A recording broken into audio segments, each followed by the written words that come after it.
welcome to Everything Weird and Wonderful.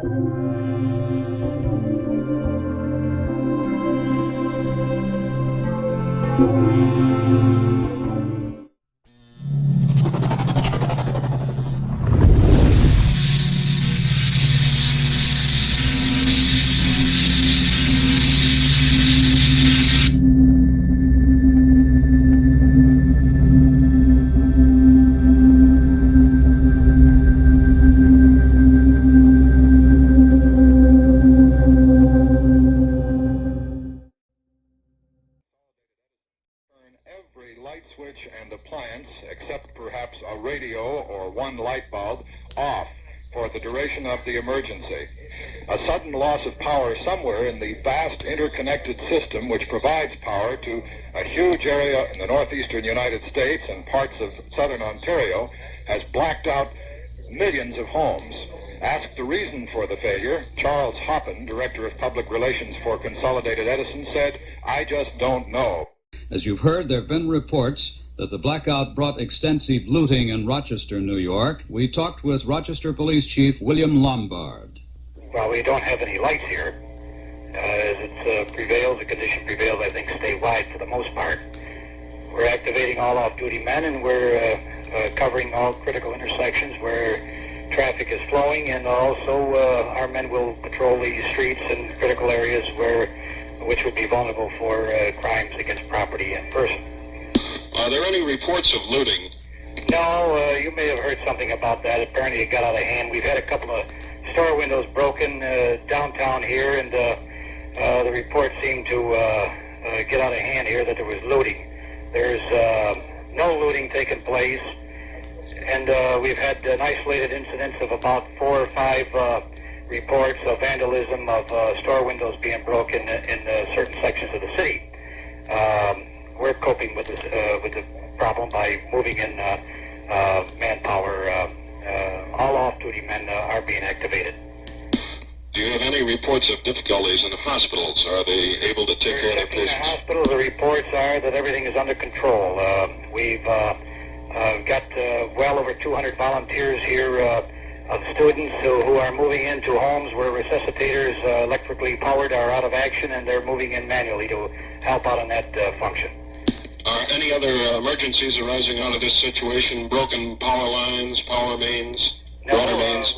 Right now, it's as far as fires are concerned, or those things you mentioned, we're relatively in good shape.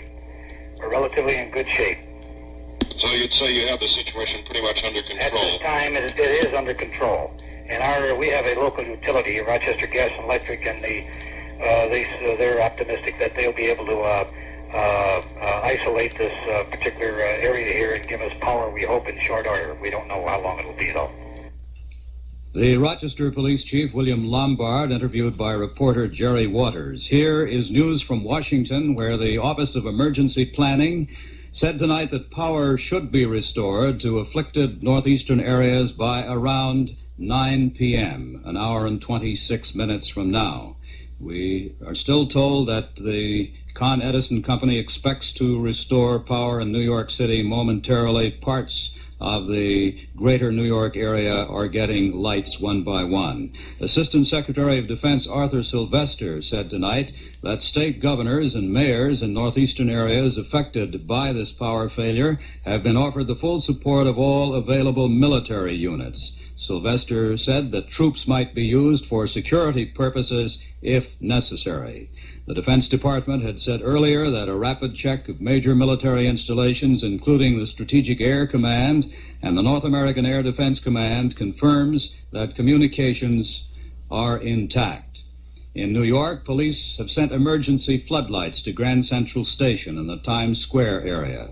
A New York Central passenger train, inbound from Westchester County points, stalled in the railroad tunnel near 56th Street and Park Avenue in Manhattan. The train crew mustered flashlights and told the passengers they could get out along a catwalk.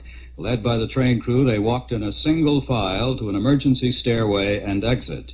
There were many minor accidents at big intersections in New York City. Hawkers are now selling candles. They're selling candles along the Great White Way, which is Broadway. Picture that.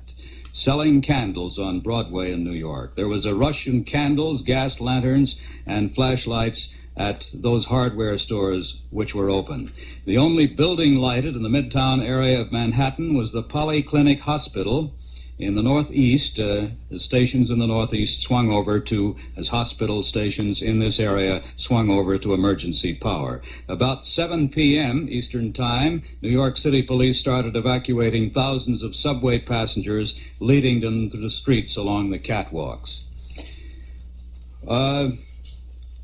On the time that power is to be restored, other reports quote federal officials as saying that the northeastern power failure has been traced to an electrical switching point 10.5 miles from Niagara Falls, and now they're saying that that should be repaired by about 10 p.m. Eastern Standard Time. So they've narrowed the electrical switching point failure down to a point 10.5 miles from Niagara Falls. They're at work on it, and the federal officials hopefully estimate that power will be restored by about 10 p.m. Eastern Time. Power in certain areas, however, of course, is going on as emergency power is piped in from elsewhere and emergency generators are put into use. A full moon is said to be helping. Thousands in New York are sitting in cars listening to radio in front of homes and residential areas. Unless they have battery-powered radios inside, of course, the car would be the best bet. Most New York restaurants are open. In places with gas stoves, they're serving hot food. The biggest problem is that kitchen ventilating systems are electric, and it's too hot for the cooks. Standing room only, as I reported at St. Patrick's Cathedral. Thousands who suspected perhaps some supernatural force or perhaps enemy action went there to pray.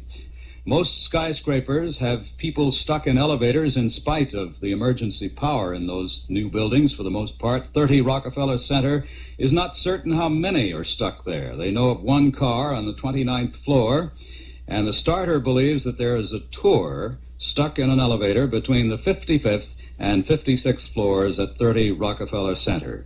In 44-story, the Equitable Life building, only one elevator was stuck, that with the Equitable Vice President, Mr. Grant Keene.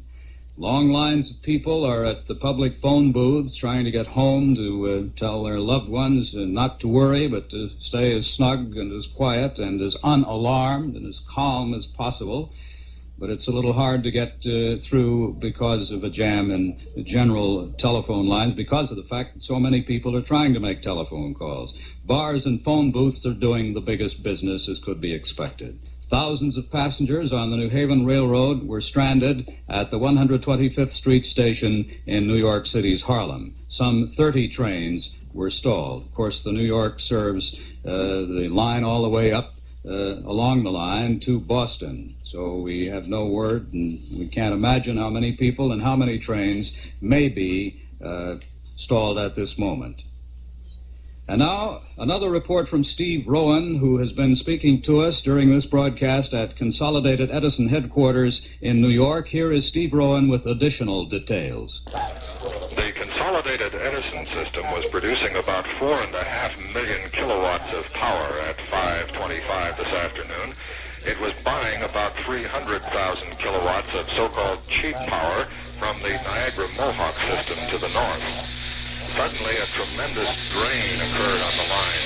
Instead of power flowing south, 300,000 kilowatts of power flowing south from Niagara Mohawk, the electricity being generated by Con Edison suddenly started flowing north.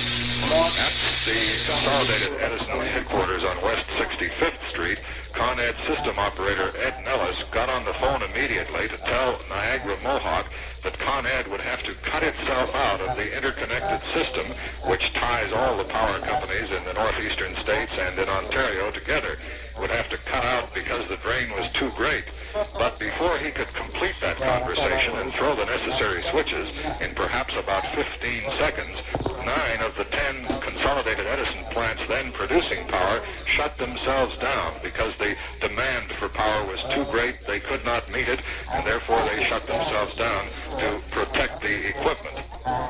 This isn't supposed to happen, said the Consolidated Edison Director of Public Public Information, Charles Hoppen, but he wouldn't speculate on what caused it because he said, we just don't know.